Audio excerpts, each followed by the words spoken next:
So, first off, what an honor, what a privilege to be on this stage getting to have this conversation with y'all. The truth is that I've spent the past 3 years in college locker rooms having conversations with young men about the importance of respecting women. I was recently invited to a major university, and as I was being debriefed on the way in, they were telling me what was going on specific to their locker room. I was informed that there was one player who had punched his baby mama, that there were 4 other players that were facing rape allegations with 4 separate women, that there was another 2 players who had filmed and watched one of the rapes of an unconscious girl. And knowing all of this, one of the head coaches came in the day after the election and he started the chant, "We can grab women by the pussy because this is America." Well, that is not the America that I know. And the truth is that sexual assault is but a symptom of the problem. The problem is the mindset of how these young men are being programmed to think about, to talk about, and to treat women. Now, before I dive into the whole talk, I feel like I have to preface with a few disclaimers. One, I'm absolutely going to mess up. I just accepted that that's going to happen, and I'm probably going to blank out at some point, so please be gentle with me. On top of it, there are brilliant people who've dedicated their entire lives to this conversation, and institutions who have paved the way, so I am but offering my humble 2 cents. Number 2, protect her is but a starting place for us. We recognize that men are also sexually assaulted, 1 in 16. We know that the LGBT community is also assaulted, and while those communities absolutely deserve our attention, for the sake of this conversation, I am going to be speaking about her. Because violence against women is a house on fire, and I will be speaking in heterosexual stereotypes.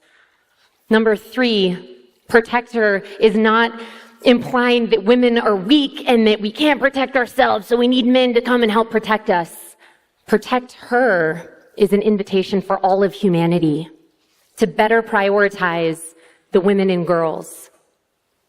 Now, what's interesting is that some schools call me because, at the end of the day, they care about what's going on in their locker rooms. But before I ever started in locker rooms, I worked in girl empowerment for a decade.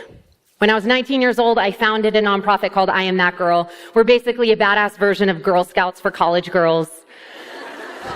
We have about 1 million girls involved now, and we just opened up a chapter in our 20th country. So the truth is, thank you, man. I dig that. So the truth is that I have a name and a face and a story for every time someone talks about girls in statistic form.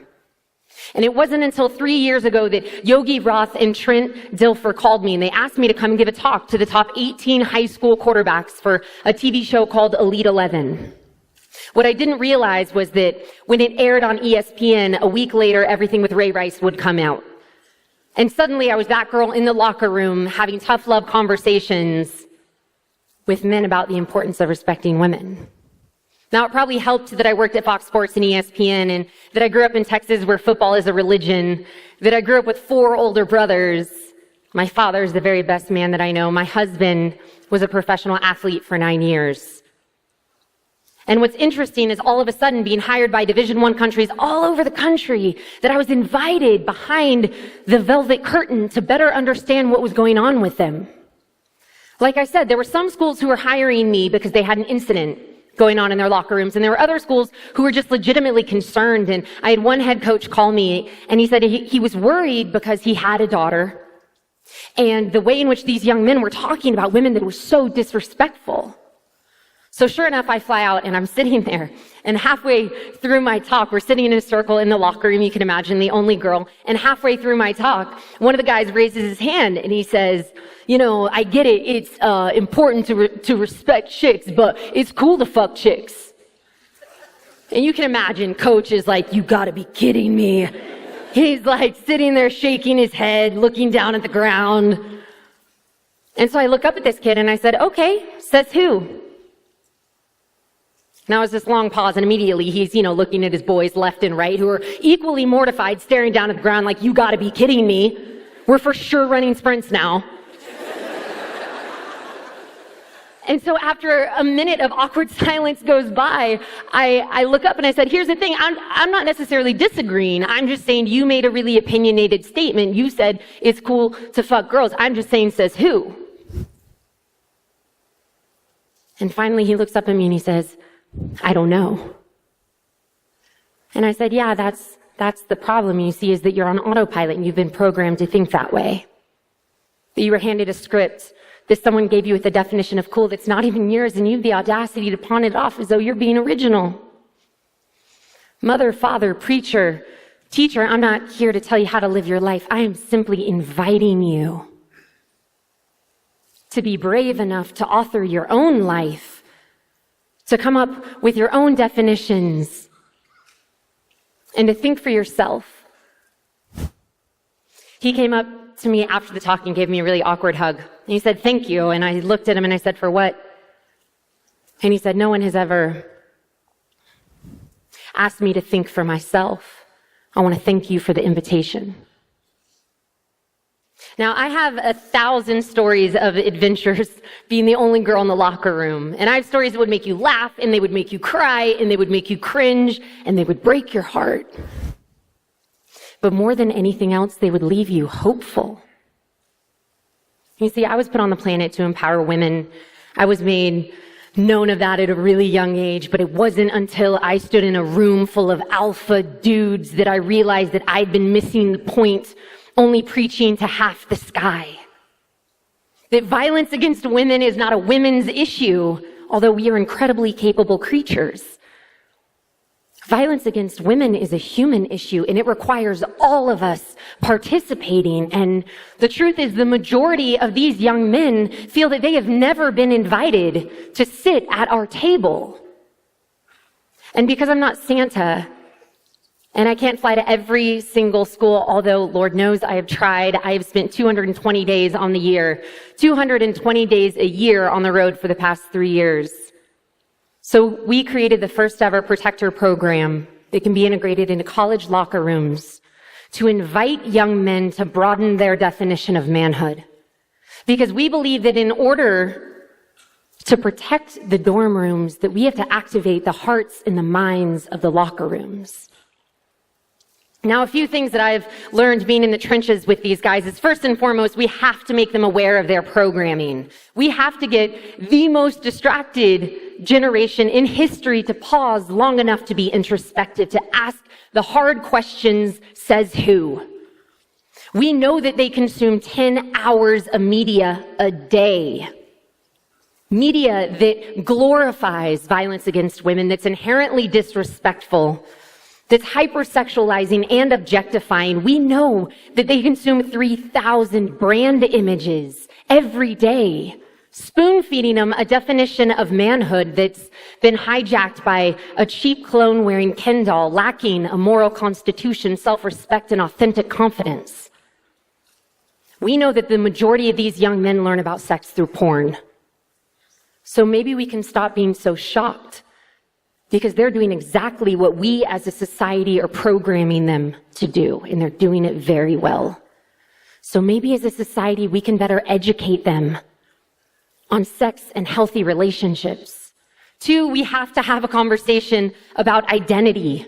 We have to broaden their definition of manhood, because the consensus in the locker room right now is very easy and pretty achievable. It's be as rich as you can, be as famous as you can, and bang as many girls as you can. Now, it was interesting because my husband had a brilliant idea. He said, what we have to do, and my husband is here, he's a 6'9" poster boy of feminism.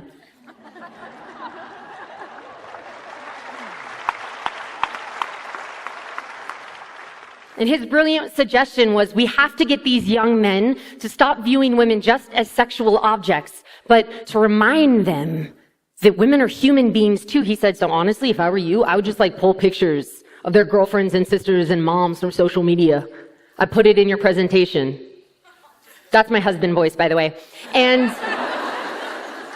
so it was this brilliant idea. So for the first talk that I ever gave for Elite 11, I pulled pictures of all the women that they love, and I put up a slide, and it says 1 in 4 girls would be sexually assaulted on a college campus, and of course their eyes glaze over. And they're like, here we go. We're going to have this conversation. And then I clicked the next slide and I said, but it's different when it's her. And I memorized 10 to 15 names. And I said, it's different when it's Sarah and when it's Lauren and when it's Jenny. And now these guys are looking at their 16-year-old sister. Half the guys in the room started crying. We have to reframe this issue to make it supremely personal to them. Number 3, we have to have a conversation about respect. You can't give something that you don't have. We have to imbue these young men with more self-respect so that they're able to treat others with more dignity. What dawned on me was that we are not teaching enough emotional education in school right now. We're certainly not teaching these young men how to create an authentic confidence, so they are sourcing it from exactly where they know how, through performance, through popularity, and through possessions. We have to broaden a definition of confidence that is not contingent on social media highlight reels and external validation. 4th, we have to have real talk with these guys. I have yet to come into a locker room where they use words like consent and bystander. Those are words that we use, right, in our shiny, star-studded PSAs. I have yet to hear of a guy come in and raise his hand and be like, yeah, there's this really great opportunity for us bystanders to intervene.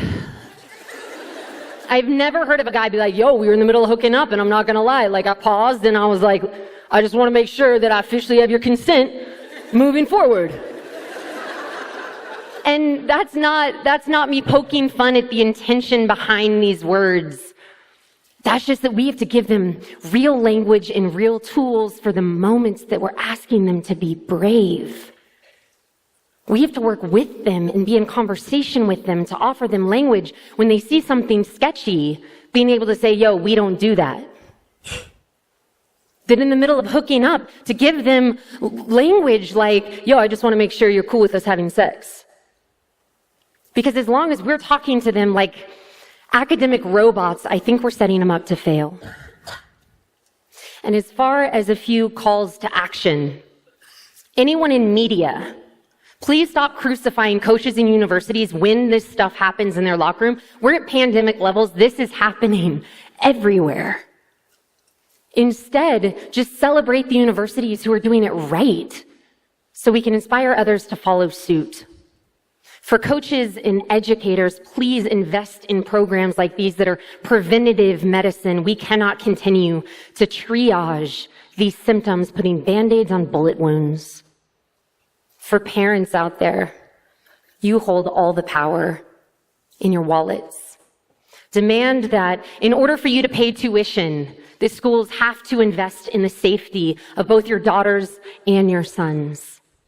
For students out there, ask your administration to invest in these kind of programs. And for student athletes out there, say that you're not going to sign with any university that isn't making prevention a priority.